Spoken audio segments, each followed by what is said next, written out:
Hi, everybody. We're live. I thought it'd be kind of cool.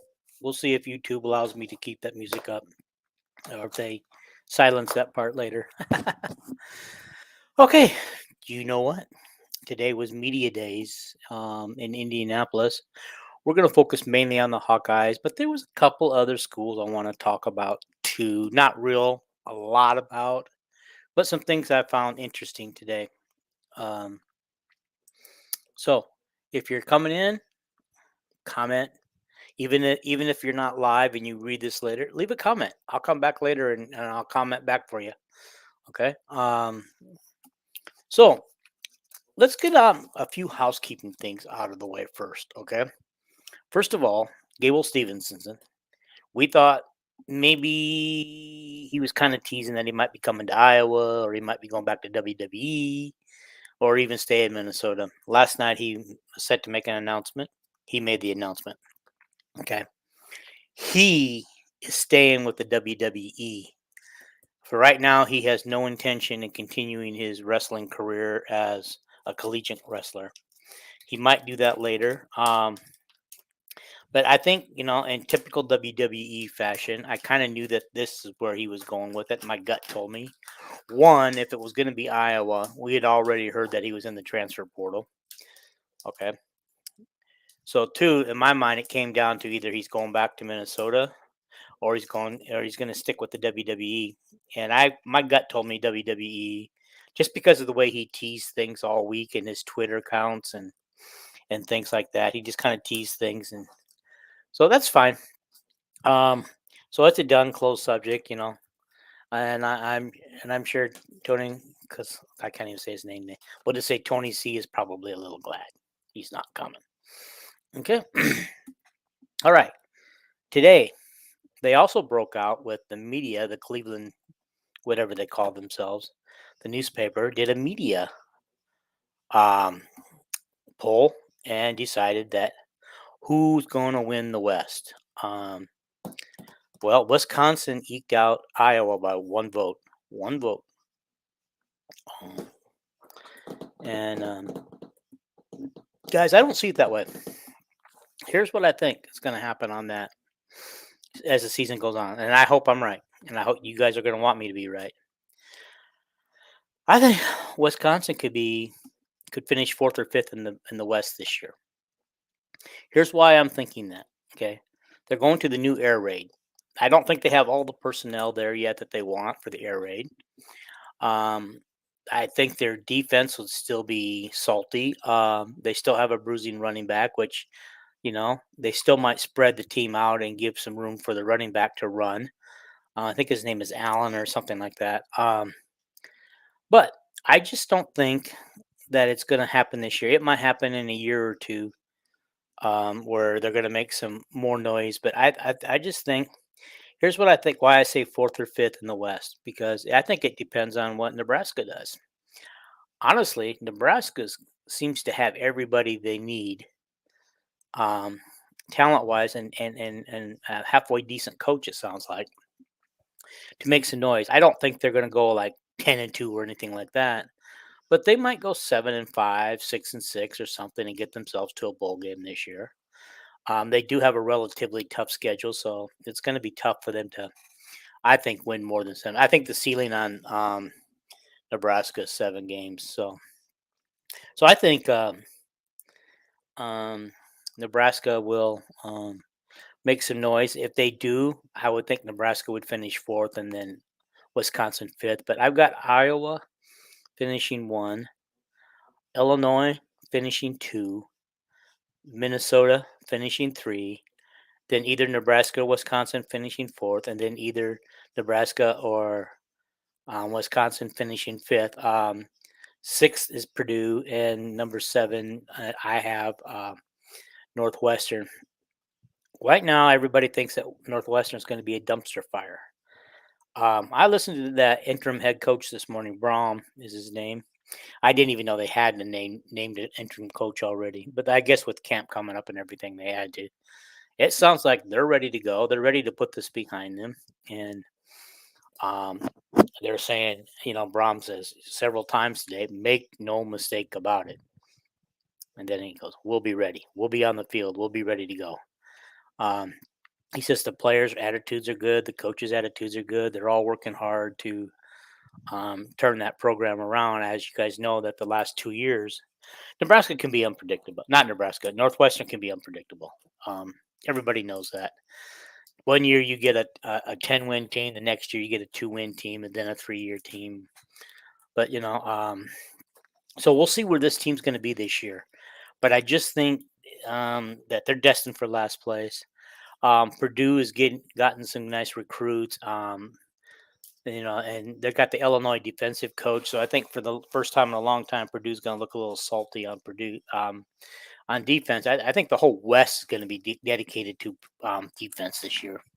Illinois being pretty decent. They've got 10 starters back on defense. They've got Iowa's got several starters back on defense, except linebacker. They're breaking in new starters because they lost their two linebackers to the NFL last year.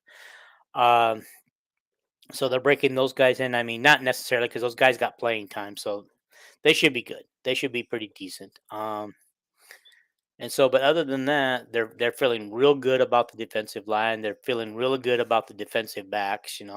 I think they're just a little concerned about linebacker spots right now, from what it sounds like from Kirk Ferentz said today.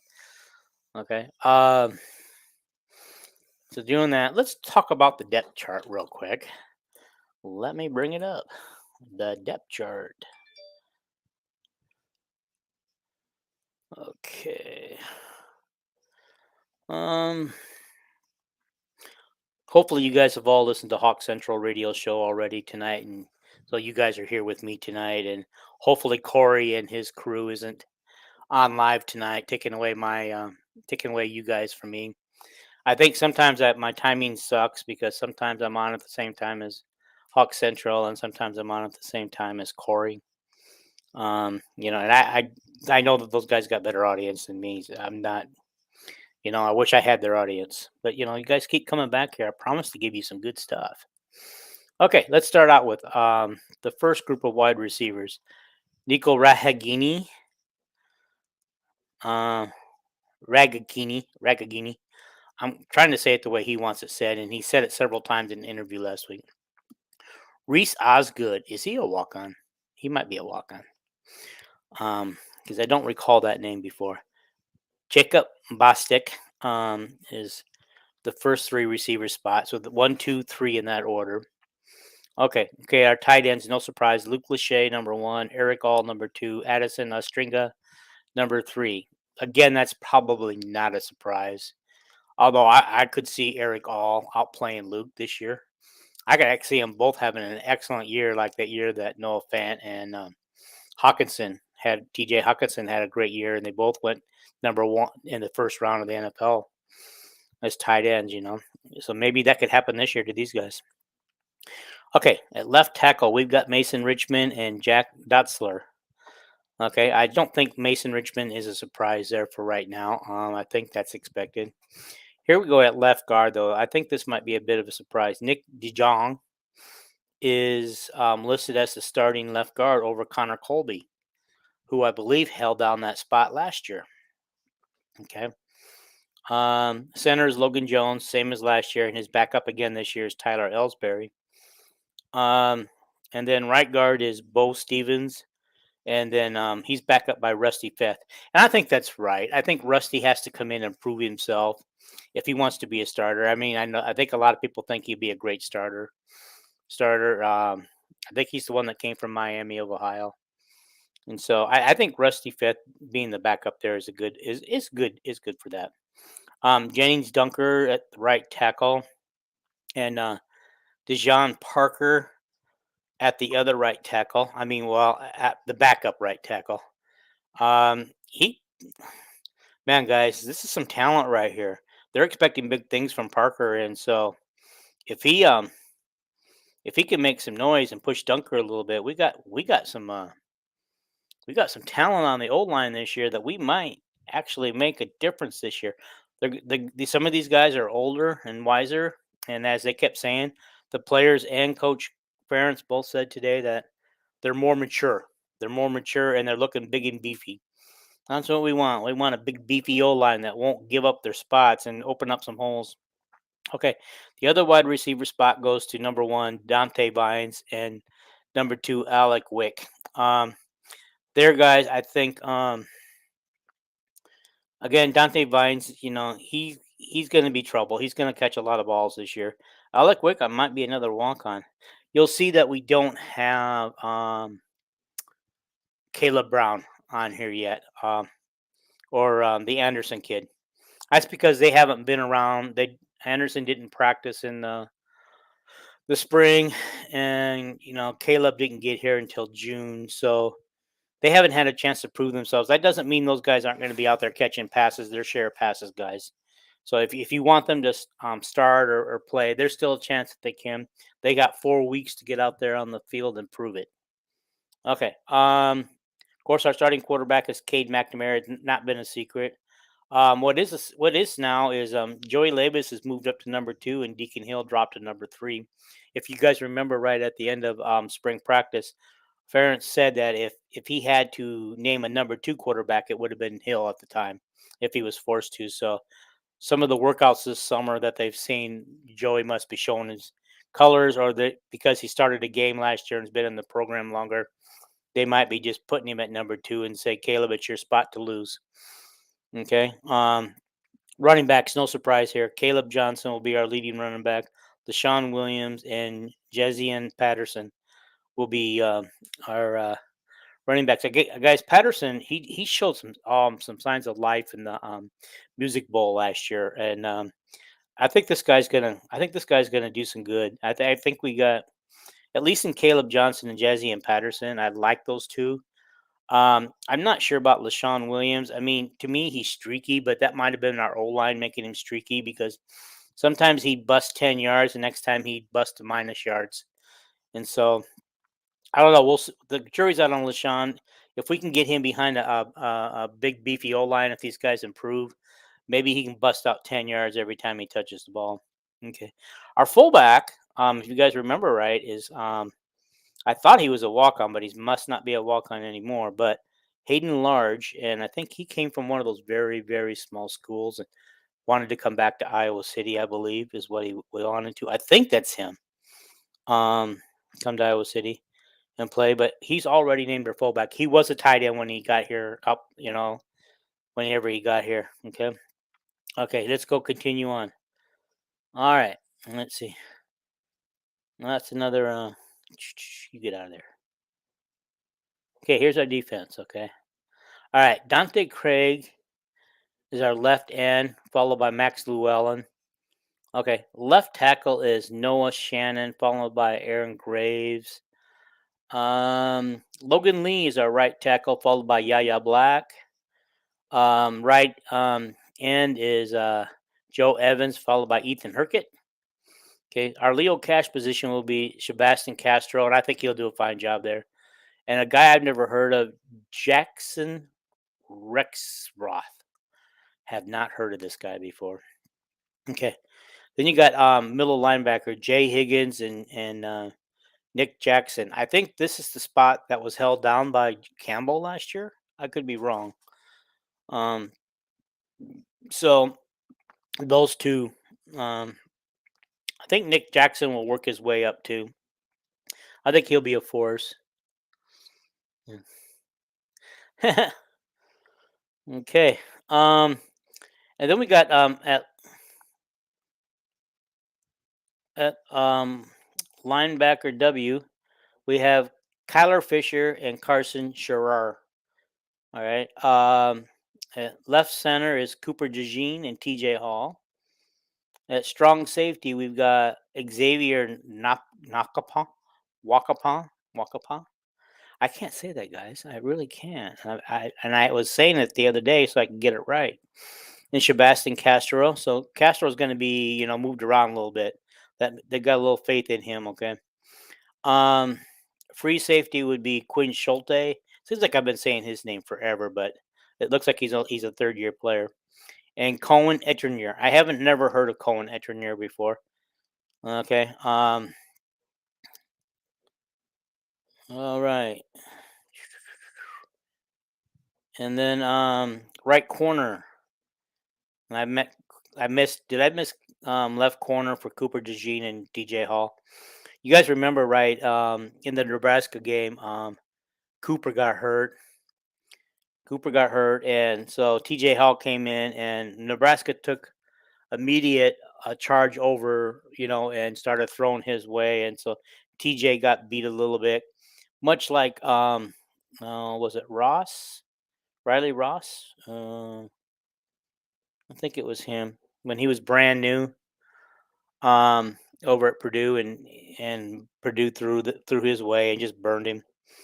Okay, and so finally got right corner is Jamari Harris and Deshaun Lee. So there's a couple other names. And here's your place kicker. It's Drew Stevens, as you know. Our punter will be Torrey Taylor, as you know. Um, the person doing the snaps will be Luke Elkin.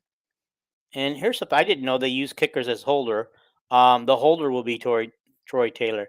But the only thing we don't have on here, and we probably won't find out until after camp, is who the punt returners and the kickoff returners are going to be. So um, yeah, some of these people are throwing me off with their comments. At least they're commenting. You guys can leave a comment too, just like they did, if you want to. So let's get into this more detail. Let's talk about what Kirk had to say today. Okay.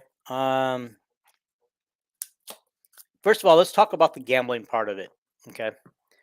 He felt today that he said today that he didn't think there was a large number of players affected. I'm not sure what he means by that. I will say this, that earlier this summer, um, some of our media people who we all love and respect, who have inside information, and I don't have inside information, um, said that there were no significant players involved in the gambling thing. Well, Noah Shannon is a significant player. He's probably going to lose some time. It's not fair to these players and the team not to know what the suspensions are. And so, honestly, the NCAA and DCI, they need to get this investigation over. They need to get these. They need to tell the coaches who you got, who you don't have, what the punishment is for each person, so that the coaches can plan the rest of the season. Because like Kirk said today, he can't really play these guys that are under investigation, and then they find out later that they should be suspended. Then he has to forfeit any wins he had, which is true. He's going to end up forfeiting wins. So that's, he can't do that. So these guys could be gone longer if he has to start the season without them, and the NCAA doesn't do anything, or the DCI. They could miss more games than they're supposed to miss, and hurt the Iowa program. So that's going to hurt too. Much like, baseball. The players missed something like 20 odd games, and honestly, according to the rules, they shouldn't have missed more than three or four games total. Okay, to the new rules. Okay, but anyway, he said he also believes that the implicated players that he knows, and he knows who every one of them are. Obviously, he says he's pretty sure they didn't bet on Iowa or against Iowa. So anyway, he says we're in a different era now than we were just even 2 or 3 years ago, and he thinks that, gambling is more widespread among colleges in each state than we think. He says he guarantees that him and Iowa State aren't the only two schools doing that, and he says it's become so widespread now that even on, like ESPN, there's guys up there giving college odds each week, game odds, and odds for to bet on, and then they're giving you free. They're giving you free. We're going to give you sure bets, and then you guys can win. On these sure bets. Just for signing up, and so I think right there alone, um, it's just tempting for these guys to really want to, gamble, especially when you're in a state that legalizes it. Iowa legalizes it. California does not. So that's one sad thing there is California does not legalize gambling. So there should never be any doubt about any college football player in the state of California getting caught for gambling because you can't do it. Um. Okay.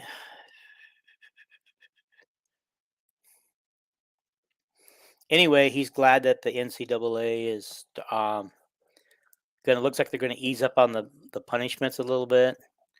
Um, he just thinks that there needs to be overall reform, and so he's excited about that part. Hoping he thinks early August. Um, he thinks early August that they should know some answers. He's hoping anyway. He doesn't know that for sure. Okay. And he also said that he would think by now that if there were any players actually involved with betting on or against Iowa um, sports, you would think he would have heard by now because he knows who every player he said is involved in. Okay, all right, let's go back. Kirk is also very high on the O line. He's almost giddy. He's almost really giddy on that, and so um, I think he's excited. When he's excited about the O line, guys, and it's like he said, it's only been the last 2 years. And I know there's been some debate whether it was poor quarterback play, hurt wide receivers, which both are true. We had both. But this guy knows what he's talking about, and he pretty much squarely put the problem on the where he said it starts up front with his O line. Something that I was saying from day one that the O line is just not performing the way they should, and I just said that was making a lot of problems that weren't necessary. And so that was pretty painfully obviously through the first couple of games against South Dakota State and Iowa State. One we won, one we lost, but but we did show our defense was very salty, very salty. Okay, so right now he said because that there could be people that they're going to be suspended. Some of those guys might be suspended for 30% of the season, which would be, I'm going to guess, 4 games. Um, and some will be one game, and some will be no games, but um, they have to go to counseling or something. Okay. All right. So right now the depth chart, I'm going to say, and I think Kirk also said this: the depth chart at this point doesn't really matter. The depth chart we see today is just for us. It's for us fans. It's for the media. It just gives us some talking points. Really, that's all it is. The the depth chart we see for the first game will be a little bit different than the depth chart that we see today. I guarantee there will be some changes on there. Guys, you follow Iowa football, you know that already. Okay. But like I said, Kirk did say that the offense was pretty bad for the last 2 years, and he recognizes that. But he also pointed out that the 3 previous years, the offense was pretty good. Okay. He feels on the O line there are 8 or 9 guys who could really start right now. Okay. Um, so and he's asked about the transfer portal because this year, as you guys know, I think he got 12 out of the transfer portal or something. I think he said 9 came in January and 4 more came in June. So that would be 13 out of the transfer portal, which is more the bigger number than I thought we did. Um, and so, but he said he's ready to embrace it. He says if you don't, his quote was, "If you don't, you won't be around long." So he realizes now that he has to start embracing the portal more. So I think we're going to see from now on, we're going to see more transfers and into the portal coming our way. I mean, we're going to lose them too, obviously. Um, okay. Um, he was asked about whether or not he gets along with Beth Getz, and I think the proper name is Getz, but it was pronounced by a media person today, Goitz. So maybe Goitz is correct. You guys can tell me if you want to when you watch this. Is it Goitz or Getz? Um, but Beth Getz is our temporary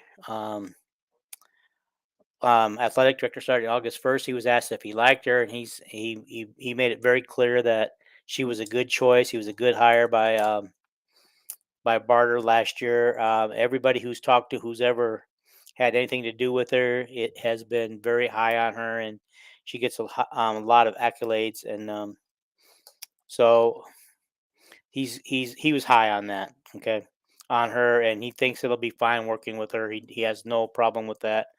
Okay, asked about what he thinks about Cade. He said Cade is outstanding. He said he knew he was getting a good one in Cade, but now that he's seen him in action a little bit, saw him a little bit in the spring, and he's showing some leadership skills, and he's just things that he's doing. He's doing all the right things. He really loves the guy. Really loves the guy. Um, and so, sounds like Cade's going to be there, guys. I don't know how many of you guys are watching that SGI one or SG1 Sports. Um, the the simulation games that I was involved in.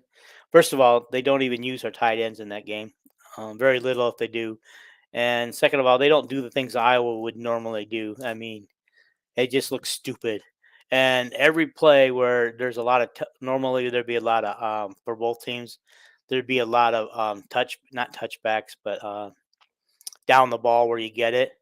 Every one of them, because the computer is slower than the ball. Apparently, all these guys have running rooms.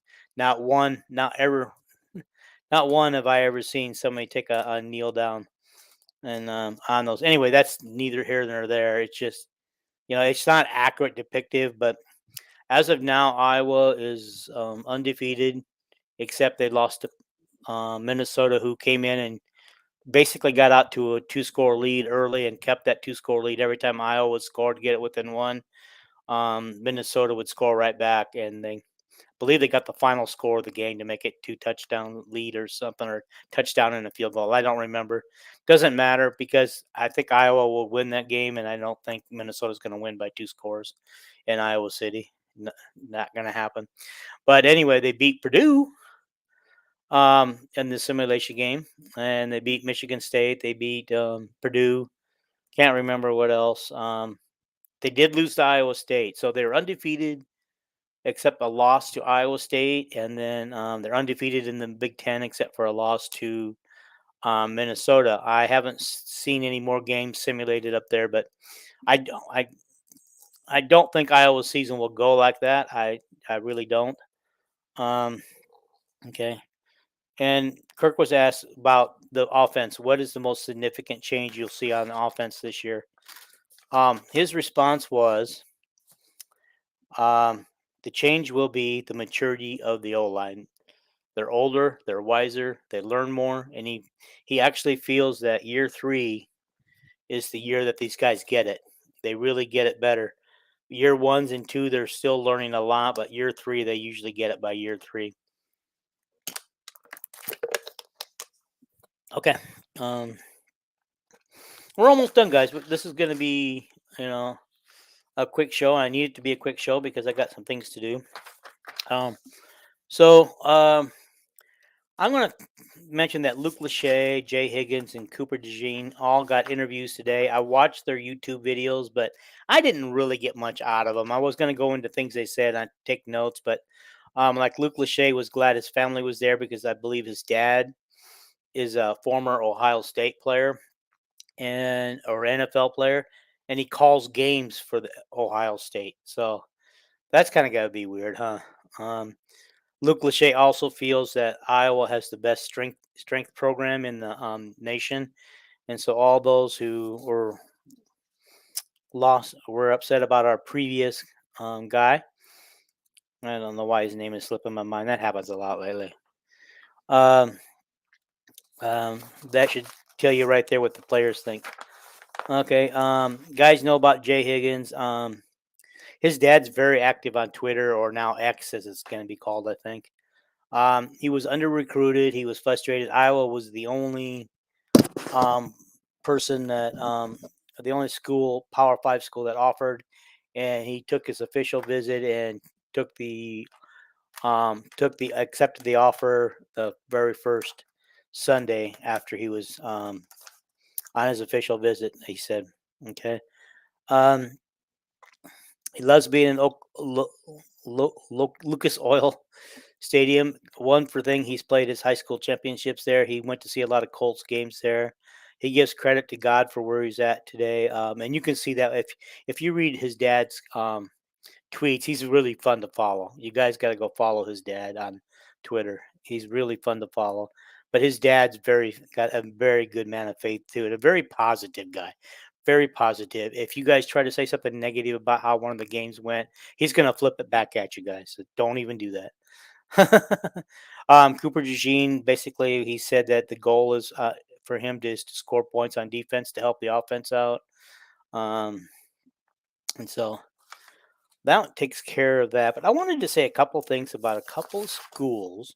You guys know that this Brom guy is now the um, interim head coach at Northwestern, and he might be there for a while. I got to thinking that with the recruits coming and stuff, they need to show some stability, and so they might not name a coach right away until after they get those recruits wrapped up in December.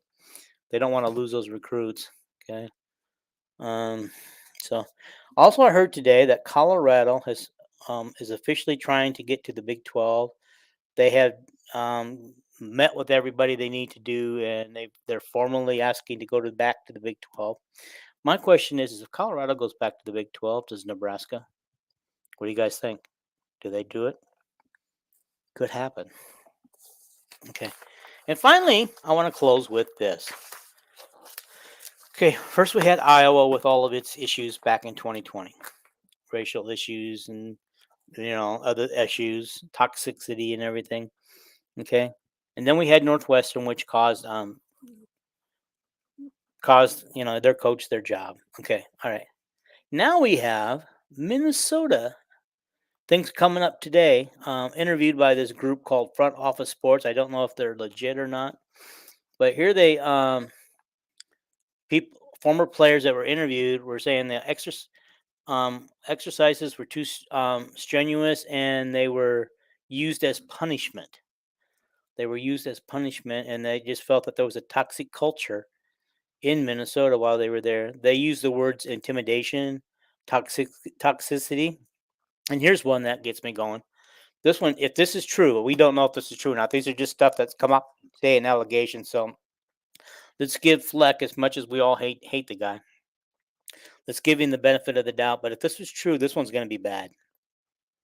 System, it's called the Fleck Bank. It's a system that allows players with enough coin to get away with positive drug tests and other violations of team rules.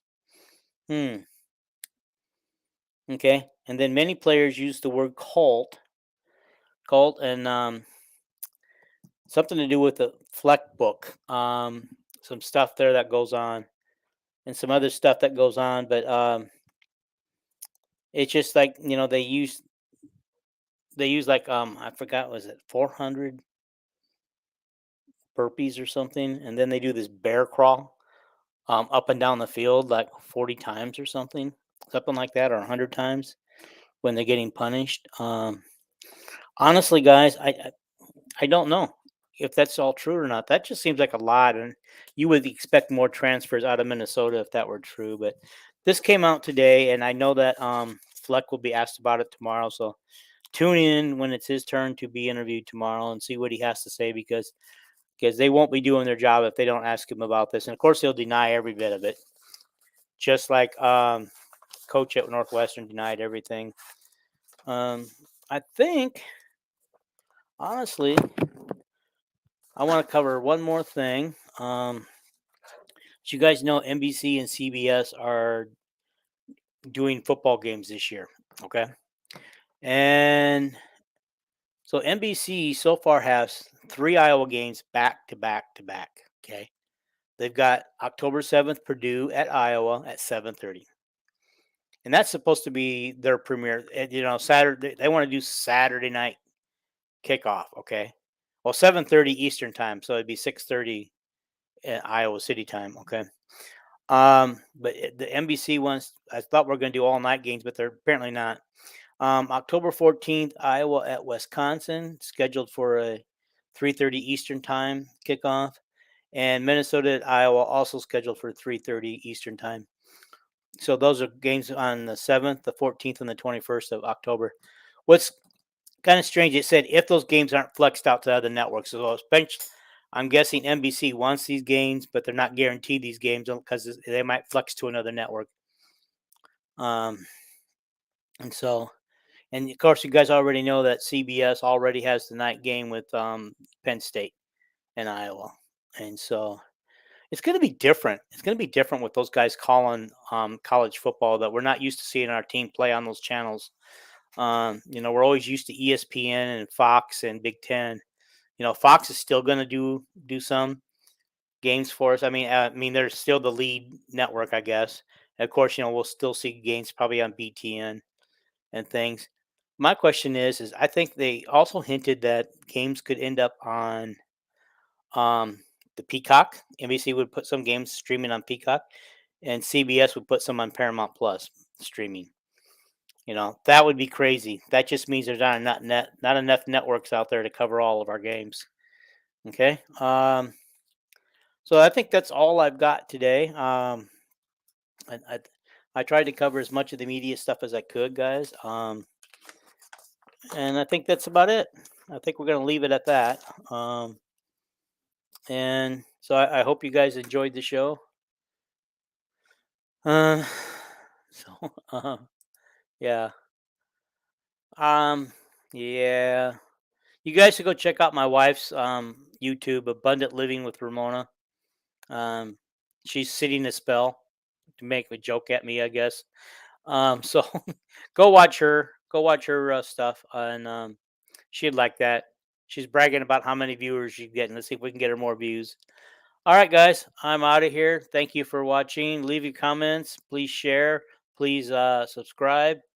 Subscribe. Let's get us up to 500 before kickoff. And I'm gonna get a shout out to my granddaughter Lily, who's on here too tonight. I don't know if she still is, but she was. Um, oh, I got a new subscriber today. Thank you, Ro. You subscribed to my channel tonight. I appreciate that. Okay. So guys, I'm out of here. I'm gonna leave you, and don't forget to share this with your friends. Subscribe, to the channel, and share it and leave some comments because it helps me out if you guys leave some comments. And I promise you, I'll be back to answer your comments if you do it.